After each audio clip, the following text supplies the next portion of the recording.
Sorry, I missed the introduction. It threw me off. Nice to get up late.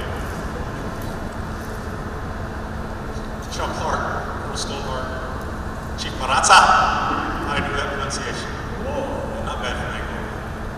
Chief Anderson, welcome to Dyess Air Force Base. Thank you for being here today.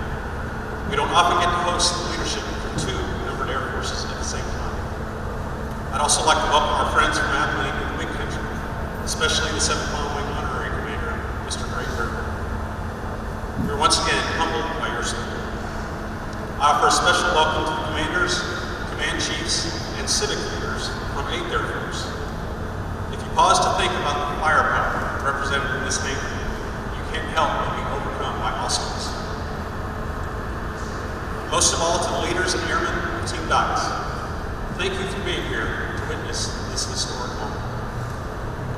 We're all here to mark the realignment of the 7th Bomb Wing and the rest of the Bomb community to 8th Air Force and Air Force Global Strike Command. Now, normally, when you're talking about realigning bones, something has gone horribly wrong, but not today. In this context, realigning bones is the result of something gone incredibly wrong. We recently celebrated the 30th anniversary of the delivery of the first Operation B1. For 23 of those years, we've been a part of Air Combat Command. It's easy to forget what it was like for us at the beginning.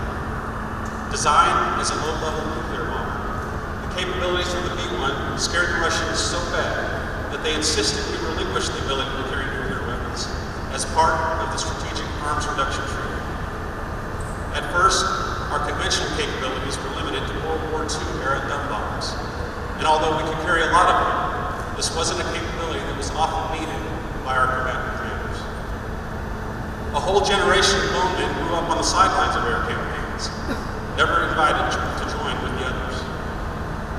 To be honest with you, as a community, this gave us a chip on our shoulders, but it also gave us a fire in the belly to prove our airplane if we ever got the chance. So our predecessors went to work to improve the B-1's lethality and survivability. We added mines, cluster bombs, and finally, the Joint Direct Attack Munition to our arsenal. We added the towed decoy to defeat threats. After our combat debut in Operation Desert Fox, we've participated in every campaign since then. Operations Allied Force, Enduring Freedom, Southern Watch, Iraqi Freedom, Odyssey Dawn, Freedom Sentinel, most recently, Inherent Resolve. And we've continued to improve the airplane along the way, adding a targeted one, a Joint Air-to-Surface Strike Missile, and now a true beta. We've become so good at what we do, we've become one of the weapons of choice for combatant commanders, and have been engaged in continuous combat for over 10 years. And everywhere we've flown into battle, we've done so with the Air Combat Command patch on our tails. So why change now? One of our recent chiefs of staff was fond of saying, the soul of the Air Force is range and payload. When the B-52 and B-2 fleets were reassigned to Air Force Global Strike Command in 2009, that soul became divided, and some would say we've been very good at our thing, and they've been very good at their thing. But what we've stopped doing over time is having serious discussions about what strategic bombing means in the modern era, and about how to define a true bomber culture. And as a consequence, we've lost touch with our soul. By returning to 8th Air Force, we'll have the chance to once again combine the lessons and knowledge from all three of America's bombers plans, and to reestablish a bomber ethos that is so central to the identity of the Air Force. Under John Clark's leadership, this effort is already underway. Although I'm very grateful for our time in Air Combat Command, it feels like we're coming home. And as a result, we'll become even stronger. The Air Force will become stronger. And most importantly, our nation will become stronger. John Clark, on behalf of the Airmen of the 7th Bomb Wing, we are proud to serve under your command and look forward to the day when we carry the Global Strike Command patch into battle, bringing death from above to America's enemies. Thank you.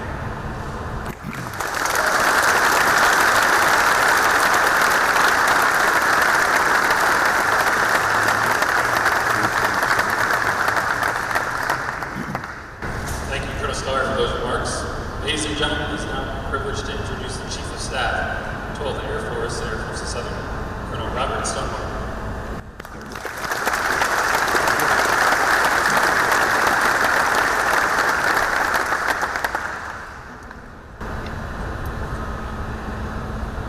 Good morning to the men and women of Dyess and the AFB community. Obviously, it's my great pleasure to represent Lieutenant General Chris Nolan here today. He does send regrets that he can't make it. First and foremost, I'd like to welcome those in attendance. I thank you all for your support. Major Clark, our star, our local, state, and national representatives, commanders, chiefs, our sergeants, honorary commanders, and men and women of the 7th Bomb Wing, their family and friends. Obviously, this community relationship that Dyess has here is something very special in the envy of a lot of bases around the United States. I mentioned that last night, but it's certainly true when I see it firsthand. And obviously, General Nolan regrets not being here, and he recently visited to say bye to you guys and gals. And I can just tell you, he was thoroughly impressed with Team Dyess, and as you can imagine, he really enjoyed flying with you. So he's going to miss that. Now I'd like to take a few minutes to thank the men and women, the warriors who make up the 7th Bomb Wing. We have a proud heritage of protecting our nation. Since 2002, the 12th Air Force has been a part of that heritage. As only one of 2 B-1 Maine Lancer Strategic Bomber Wings in the United States Air Force, you have delivered when the nation called. Both the 7th and 20th Bomb Wings have tirelessly supported the U.S. warfighters and our allies, as mentioned by Michael Bob, in operations Iraqi Freedom, Enduring Freedom, Ozzy Dawn, Freedom Sentinel, and Air Resolve. You all may not know this in this audience, but they've also supported us in the Southern Command in our mission of the Air Force's Southern. We supported Joint Interagency Task Force South's counter-drug mission in our own Air Force Southern Area responsibility. The B-1 is the backbone of America's long-range bomber force. You can deliver overwhelming ordnance against any adversary anywhere in the world at any time. Your exceptional accomplishments are a result of your phenomenal teamwork, devotion, and professionalism. I'm confident that you will continue to build upon your great legacy under the superb leadership of Major General Clark and take 8th Air Force to new heights, just as it did for 12th Air Force.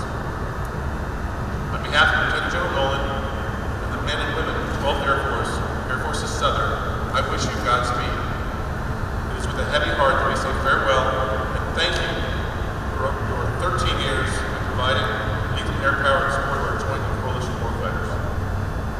To all of the warriors and attendants today, thank you for your service. To all of the civic leaders, families, friends, guests, thank you for your unwavering support. God bless the 7th Bomb Wing and the United States of America.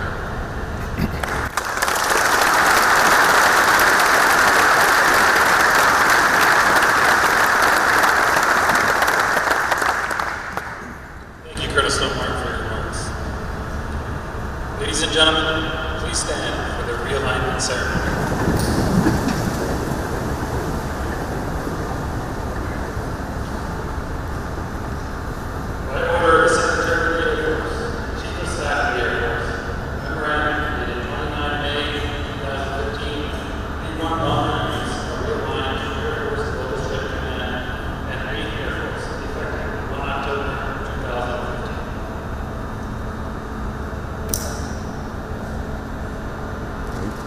Please.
In 1942, a group of bold, innovative air power pioneers led the nation to embrace the concept of strategic air power. And during World War II, the concept was validated over the skies of Europe. The air crews of 8th Air Force took the air battle into the very heart of Nazi Germany, flying over 315,000 bomber sorties. 17 bomber airmen received the Medal of Honor, and battle deaths totaled some 26,000. These bomber giants, including air crews, maintainers, and support personnel, solidified strategic air power as the foundation of the new United States Air Force in 1947. Today's members of the mighty 8th and our 5 bomb wings proudly stand on the shoulders of these giants. This morning, we take the first step in writing another chapter in the history books as 8th Air Force reunites all strategic bombers under a single command. We now merge Air Power's premier bomber force under one roof, creating the most elite and lethal arsenal of combat firepower the world has ever seen. We continue safeguarding America's interests through the application of full-spectrum global strike capabilities, deterring aggression, and assuring our nation and our allies. B-1 bombers continue to strike at the hearts of violent extremists, while B-52s maintain a continuous bomber presence in the Pacific, deterring potential adversaries who would challenge our national security interests in that region. B-2s and B-52s also continue to fly bomber assurance and deterrence missions around the globe, sending a definite message to friends and foe alike that says we are here and we are ready. Together, the bombers of the mighty 8 have the ability to hold targets at risk anytime, anywhere, and we will always remain vigilant and ready to fight. With the transition we're about to undertake, there will naturally be changes. The patch on your chest will be different, but the mission, as it is today, will remain the same. It is my goal to make this transition as seamless as possible for our warfighters, so you can accomplish your duties with the same pride and professionalism that you exhibit every day. What I ask of each and every airman in this wing is to embrace the change. Keep your focus and tenacity, and build on our shared ethos as bomber airmen. I believe this realignment is good for the Air Force and for our great nation. In closing, I want to thank our 8th Air Force wing leaders on the front row and our amazing civic leaders throughout the crowd for being here today and for all that you do for this command. I want to thank the leadership of 12th Air Force for leading the B-1 community through more than a decade of superior combat performance.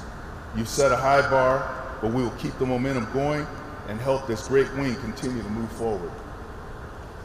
My wife Amy and I also want to thank every bomber airman and each of your family members for what you do for our country. I look forward to serving with you, and I challenge you to rise up to the legacy that is 8th Air Force. Embrace our heritage and build a new ethos that generations of bomber airmen will live up to for years to come. Continue to innovate and improve your combat capability, and always strive to set the bar higher and higher for those who will follow you. We don't know what our next challenge will be or what enemy will materialize. There are many uncertainties that cannot be foretold in this world, but one thing I do know for certain is that the mighty 8 will be up and ready for any challenge that comes our way. One team, one fight. The mighty 8 will stand tall and proud, and we will lead the way. 7th Bomb Wing, welcome home. Fight's on.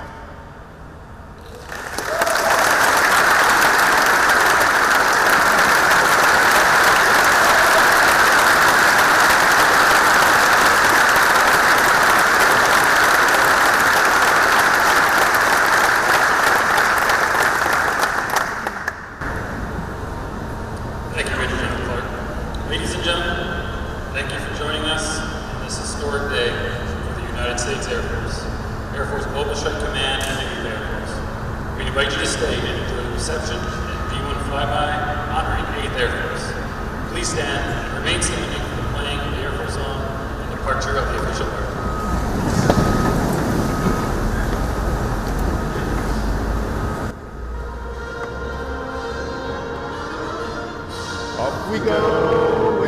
out blue yonder, flying high into the sun. Here it comes, zooming to meet our thunder. Adam boys, give her the gun, give her the gun. Down we dive, spouting our flames from under. Off with one hell of a roar. We live in fame or go down in flames. Hey, nothing can stop the U.S. Air Force.